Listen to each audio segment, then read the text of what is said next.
Why God will not bless America.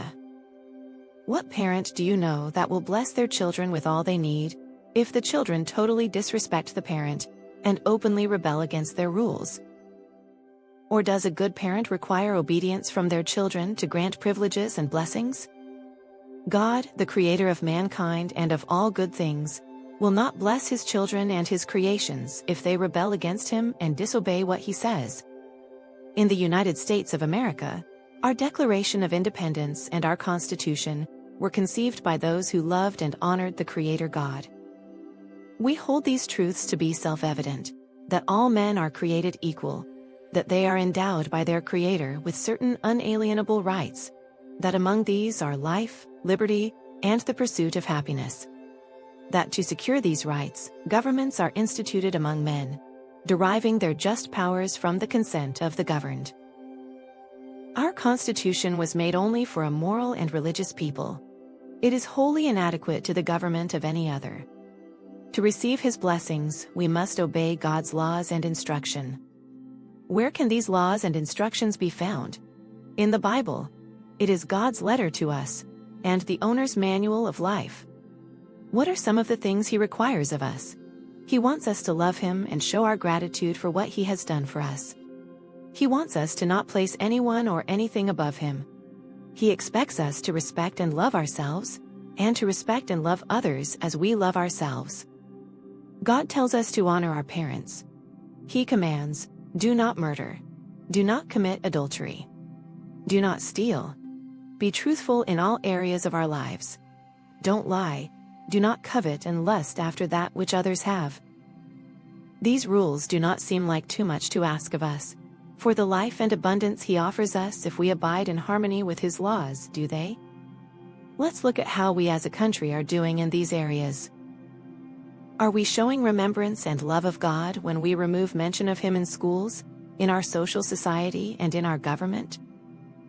Do we love God, or do we love our possessions more and place them above him? Do we love ourselves when we unnecessarily medicate our bodies and dull the senses and minds he gave us? Do we truly love ourselves when we spit in the face of God by mutilating the bodies he gave us, altering our God-given gender? Or when we condone, promote, or participate in the unnatural sexual affections God abhors? Do we really love our children when we teach them these evil ways and sexualize them into these evils from their youth? When natural law teaches us that God created man and woman and blessed them to create a family where they can be loved and taught, are we full of patience, charity, and compassion, or are we filled with anger, hatred, envy, and contention? Are we obeying his command not to kill when we murder millions of children in the womb? Or when we murder hundreds of thousands of our youth with deadly drugs that we permit into their environment? Are we faithful, loving, and forgiving in our marriages, seeking to strengthen our bonds? Or do we throw in the towel at the first signs of defeat? Are we honest in all our dealings, or do we steal from others in our personal and business affairs? Do we lie about others so we can have recognition and power that the love of money brings?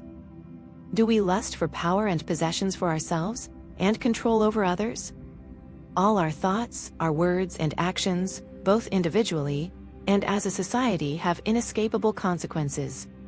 Just as surely as the natural law of gravity is unchangeable, so too are God's laws unchangeable. Make no mistake about it, we are at war. We are in a spiritual battle of good versus evil. Children of the Creator God versus children of the devil. Whom do you think is winning? Which side are you on? Can the battle be won by those who seek to enjoy life, freedom, and abundance through obedience to God our Father? Yes, it can.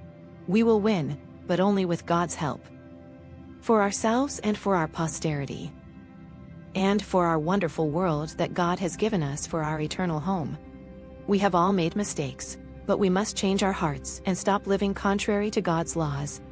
He calls this repentance.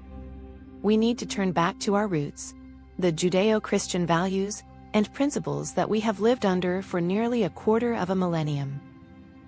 We must live rightly and in obedience to God's laws to receive his blessings. We must elect people of moral integrity and require them to govern under principles of justice and truth. We must hold them accountable for the actions they take on our behalf.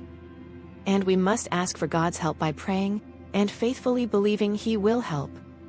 If we live how He has told us we should live, He will keep His promises and will once again bless His people within America. If we do not change and obey, God will not bless America. The choice is ours, whether America is blessed by God or not. All that is necessary for evil to triumph is for good men and women to do nothing. All that is necessary for evil to fall is for good men and women to act. Where do you stand? What will you do?